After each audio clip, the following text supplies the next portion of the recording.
What is going on, guys? I am Finn. Welcome back to Finn Films. You already know what time it is. It is time we talk about everything that happened on the newest episode of Solo Leveling Season 2, Episode 10. An episode where a giant ant gets born from an egg, Jin-woo flexes on an S-ranked hunter, and the Jeju Island Arc has finally begun.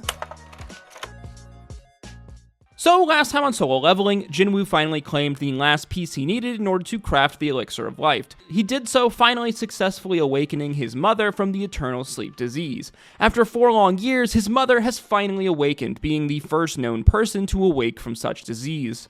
Jin-woo, Jin-ha, and his mother have a super heartwarming family reunion, the family finally being reunited as Jin-woo, after all of his pain and suffering, struggles, and trauma, has finally succeeded in his primary goal, to save his mother. It only took him dying once in the process. As a major theme in episode 9 was the trauma that these hunters face in their daily lives and how they deal with it. Meanwhile, the Korean Hunters Association has teamed up with the biggest Japanese hunter guild in order to prepare for the 4th Jeju Island raid, as the ants on the island have continued to grow stronger, growing wings and venturing to closer coastal islands, causing havoc. Should they manage to make it to the mainland of Korea or Japan, all hell would break loose, as they have the potential to completely destroy most of the island and most of the population. The Japanese then have sent 10 S-ranked hunters for the raid from their largest guild, the plan being that all the S-ranked hunters together will attempt to kill the Queen Ant, as the last few attempts at raiding Jeju Island have resulted in large casualties of hunters for the Koreans. The Hunters Association asked Jin-woo to join the raid mission, but he is unsure after just saving his mother. Episode 9 ending as we are about to witness a sparring match between some of the S-ranked Japanese hunters and their Korean counterparts. Season 2, Episode 10 leaves here where we left off with this sparring match between the S-ranked hunters of Korea and Japan, as this is the first time that we are really getting a glimpse of other S-ranked hunters outside of our main character, our OP boy Jin-woo. We see the hunters face off in their sparring match in a fun action scene that had so many references to other famous anime and characters. We got this Joja Ora Ora reference here, a character who feels straight up a reference to Kaneki from Tokyo Ghoul, as well later on Jin-woo doing the classic Goku stretch, and I wouldn't be shocked to learn that there were some other anime references in this episode. We see the Korean S-ranked hunters are pushed to their limit in this sparring match, Bake Hunter letting out some of his inner animal powers, but still holding back as this is only a sparring match after all. We see one of our best girls, Cha Hunter, showing off her skills against this S-ranked Japanese hunter. Meanwhile, this buff Japanese hunter manages to overcome the Korean S-ranked giant, while the fast Korean hunter also wins, forcing a 2-on-1 against Bake. Meanwhile, Cha Hunter, out of reflex, punches this Kaneki clone in the face, angering him and causing him to go completely berserk, attacking Cha like a wild animal in an attempt to seriously hurt her. Just when it seems like Cha Hunter is about to get destroyed, suddenly our main character, our OP boy Jin-woo, intervenes, catching the hunter's kick and then easily judo tossing him on the ground, on his face, knocking him out cold. Yeah, if Cha Hunter hadn't fallen for Jin-woo by now, as we need to remember that Jin-woo for some reason is the only hunter which actually smells good to her, then she definitely did in this moment. The Japanese S-rank guild leader, Goto, continues to take notice of Jin-woo, believing that he is much more powerful, much more than meets the eye, especially compared to what was originally scouted about him. He steps forward, challenging Jin-woo to a one-on-one duel, a sparring match, as it has been implied that Goto is the strongest of the Japanese hunters present.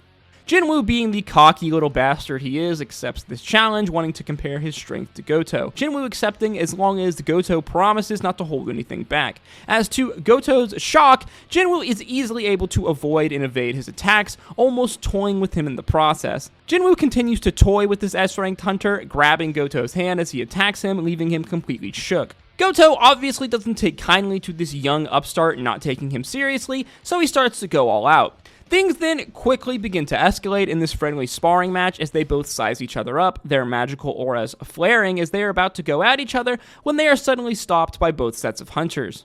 These hunters fearing that someone will actually be seriously hurt in a fight between these two uber-powerful hunters.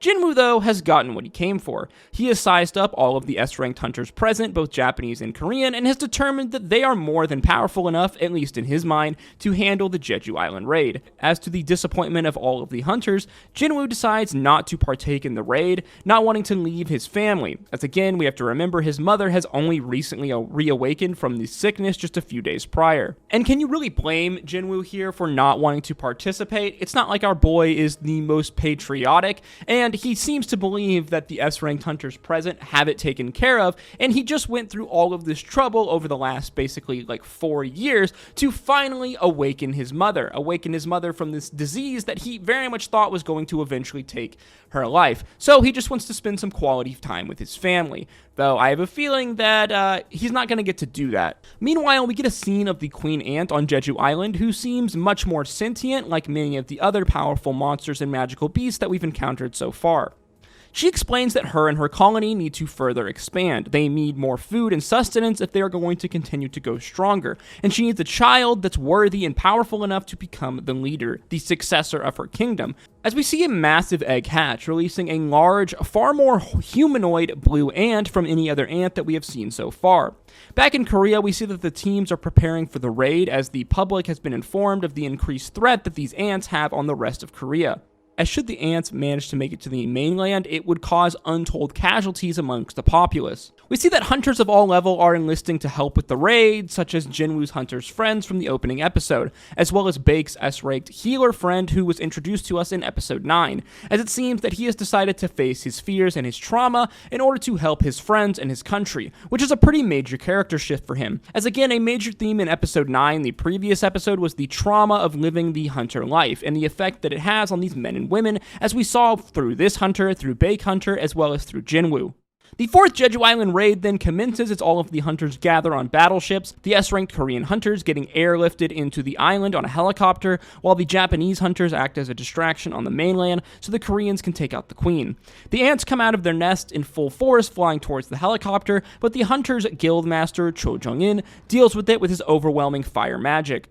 Meanwhile, the Japanese S-ranked hunters are fighting on the island's outskirts, killing ants left and right as the distraction forced. The Korean hunters touch down in the nest, making their way to the heart of the queen's lair, where they come across a massive pile of eggs. Atop this pile sits one singular massive egg that has recently hatched, which we know to be the super strong ant that we got a glimpse of earlier on in the episode. One of the Japanese hunters is mildly injured on the island proper, as their healer teases him about charging him for his healing magic, which is some classic healer tropes, let me tell you. If you've ever played a healer in Dungeons & Dragons, it's always fun to try to charge your party for heals. When out of nowhere, she is attacked, getting her head cut off. The other Japanese hunters can only watch on in horror as their friend is cut down in front of them as the massive, powerful ant lets out a battle cry.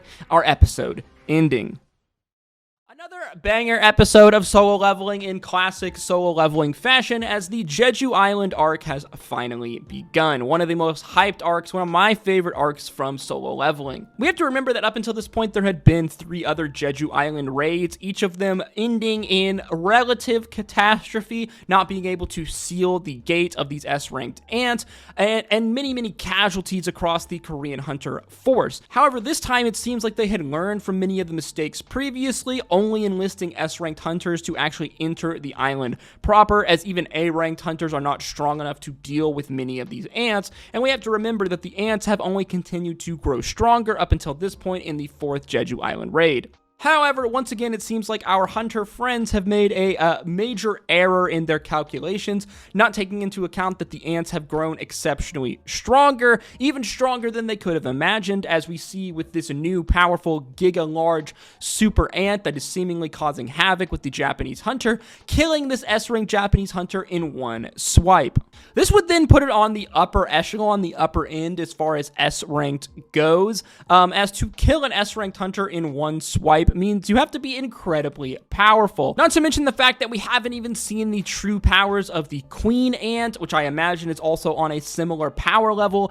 So it seems like our hunter friend, our hunter coalition between the Japanese and the Korean hunters is going to have a larger task than they might have originally assumed. So it seems like our boy Jin-woo just might be called into action, even if he doesn't want to, in order to save everyone's asses and prevent the mainland of Korea and Japan from getting absolutely destroyed by these flying ants. This really is a very much life or death situation for the hunters. Again, this is something that I love about solo leveling. Solo leveling in many ways is what I would kind of deem a reverse isekai. It has many isekai fantasy themes, such as obviously the fantasy monsters, fantasy powers of the hunters, as well as the video game fantasy system, aka what Jin-woo is using to level up and grow stronger. We see many of these classic fantasy isekai themes, but taking place in our real world. While yes, the hunters go into dungeons, into these kind of fantasy-esque world, very much there is this sense of kind of realness with Solo Leveling, and I think that comes from the stakes, the fact that the story takes place within our world proper, and so the stakes very much seem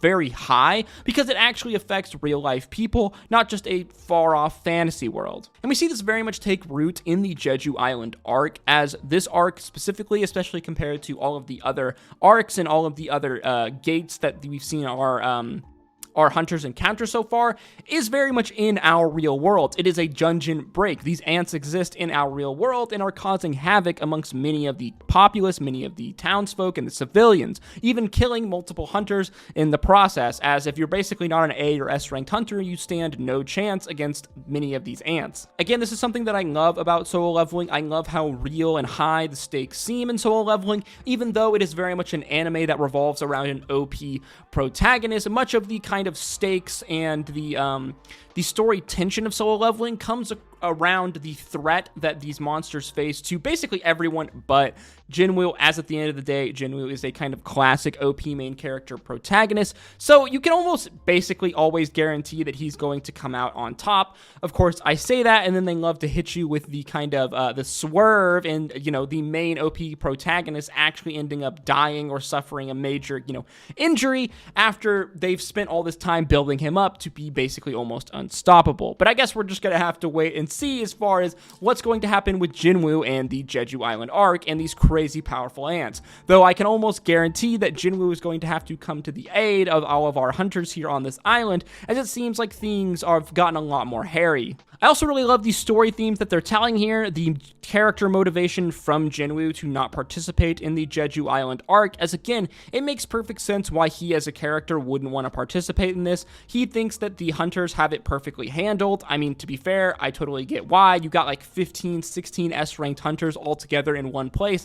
That seems like more than enough power to handle anything that could be thrown at them, so to him to go, it just seems like it's overkill. He just wants to spend time with his family, with his mother and his sister, as his family has finally been reunited after 4 years. Meanwhile, somewhere out there in the world, his father, who has been missing for, I believe, somewhere around 10 years, we know from the early episodes of Season 2, is suddenly back in the picture, so I can't wait for a daddy-son reunion. Hopefully that will take place before Season 2 of Solo Leveling ends, though I have a feeling that they're going to hit us with a major cliffhanger on that one to wait until Season 3. I've said this many times in my Solo Leveling Explained videos so far, but Solo Leveling has continued to surprise me with how good it is. It's been a while since I've seen a second season of an anime be able to live up to the hype generated by the first season of the anime, and in many ways being able to exceed the hype of the first season of the anime, as Solo Leveling over the last 2 years since its debut last year has definitely been one of the hottest new up-and-coming animes that I've seen in a long time, and it's definitely made waves as being one of the first kind of major Korean manhwa to really kind of like permeate and kind of like penetrate into the mainstream of like the anime world. So far, Solo Leveling and anime like Apothecary Diaries have been my favorite anime to come out in 2025, and I have a feeling when things are all said and done, they are going to continue to be some of the best anime that come out this year. So let's just hope that Solo Leveling continues to build up this hype and continues to exceed expectations by the time that Season 2 is all said and done.